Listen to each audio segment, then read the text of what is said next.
Matthew chapter 8, verses 1 through 13.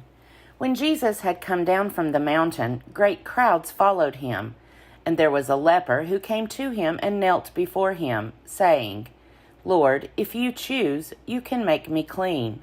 He stretched out his hand and touched him, saying, "I do choose, be made clean." Immediately his leprosy was cleansed.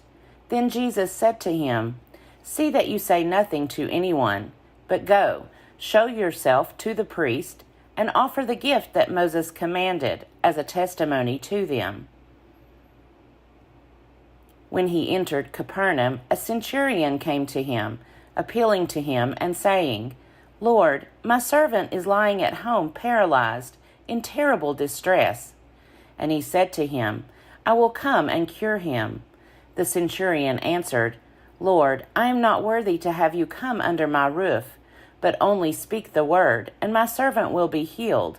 For I also am a man under authority, with soldiers under me, and I say to one, 'Go,' and he goes, and to another, 'Come,' and he comes, and to my slave, 'Do this,' and the slave does it."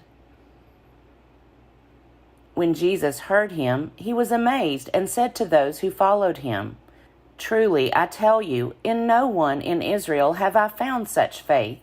I tell you, many will come from east and west and will eat with Abraham and Isaac and Jacob in the kingdom of heaven, while the heirs of the kingdom will be thrown into the outer darkness, where there will be weeping and gnashing of teeth."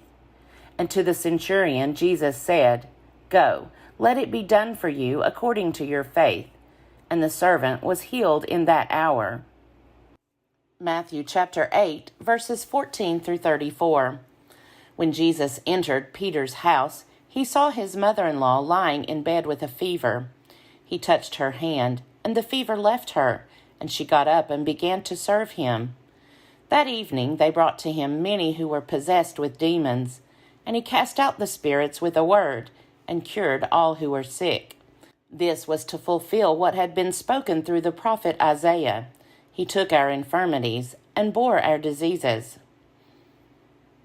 Now when Jesus saw great crowds around him, he gave orders to go over to the other side. A scribe then approached and said, "Teacher, I will follow you wherever you go."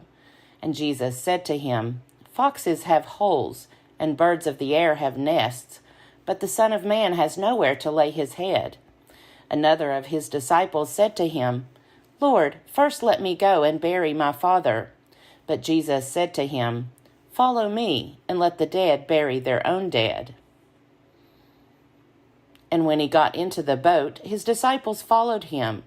A windstorm arose on the sea, so great that the boat was being swamped by the waves, but he was asleep.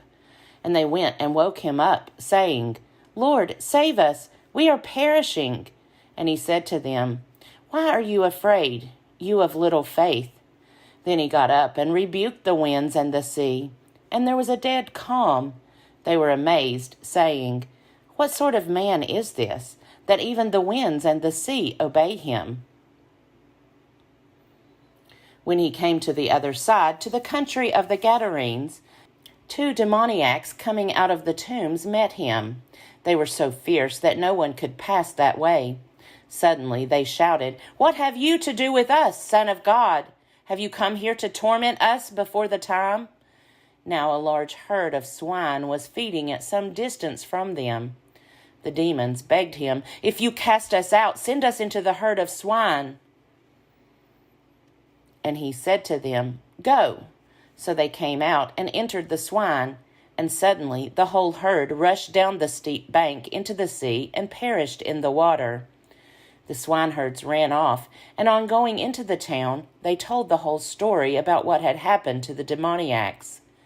Then the whole town came out to meet Jesus, and when they saw him, they begged him to leave their neighborhood. Mark chapter 2. When he returned to Capernaum after some days, it was reported that he was at home. So many gathered around that there was no longer room for them, not even in front of the door, and he was speaking the word to them. Then some people came, bringing to him a paralyzed man, carried by 4 of them. And when they could not bring him to Jesus because of the crowd, they removed the roof above him, and after having dug through it, they let down the mat on which the paralytic lay. When Jesus saw their faith, he said to the paralytic, "Son, your sins are forgiven." Now some of the scribes were sitting there, questioning in their hearts, "Why does this fellow speak in this way? It is blasphemy. Who can forgive sins but God alone?" At once Jesus perceived in his spirit that they were discussing these questions among themselves, and he said to them, "Why do you raise such questions in your hearts? Which is easier, to say to the paralytic, 'Your sins are forgiven,' or to say, 'Stand up and take your mat and walk'? But so that you may know that the Son of Man has authority on earth to forgive sins," he said to the paralytic, "I say to you, stand up, take your mat, and go to your home." And he stood up, and immediately took the mat and went out before all of them, so that they were all amazed and glorified God, saying, "We have never seen anything like this." Jesus went out again beside the sea. The whole crowd gathered around him, and he taught them.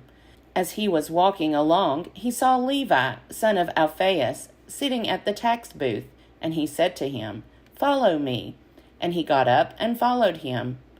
And as he sat at dinner in Levi's house, many tax collectors and sinners were also sitting with Jesus and his disciples, for there were many who followed him. When the scribes of the Pharisees saw that he was eating with sinners and tax collectors, they said to his disciples, "Why does he eat with tax collectors and sinners?" When Jesus heard this, he said to them, "Those who are well have no need of a physician, but those who are sick I have come to call not the righteous, but sinners." Now John's disciples and the Pharisees were fasting, and people came and said to him, "Why do John's disciples and the disciples of the Pharisees fast, but your disciples do not fast?" Jesus said to them, "The wedding guests cannot fast while the bridegroom is with them, can they? As long as they have the bridegroom with them, they cannot fast. The days will come when the bridegroom is taken away from them, and then they will fast on that day. No one sews a piece of unshrunk cloth on an old cloak. Otherwise the patch pulls away from it, the new from the old, and a worse tear is made. And no one puts new wine into old wineskins. Otherwise the wine will burst the skins, and the wine is lost, and so are the skins. But one puts new wine into fresh wineskins." One Sabbath he was going through the grain fields, and as they made their way, his disciples began to pluck heads of grain.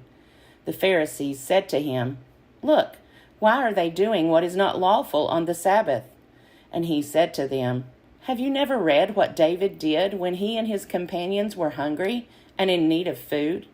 He entered the house of God when Abiathar was high priest, and ate the bread of the presence, which it is not lawful for any but the priests to eat. And he gave some to his companions. Then he said to them, 'The Sabbath was made for humankind, and not humankind for the Sabbath. So the Son of Man is Lord, even of the Sabbath.'"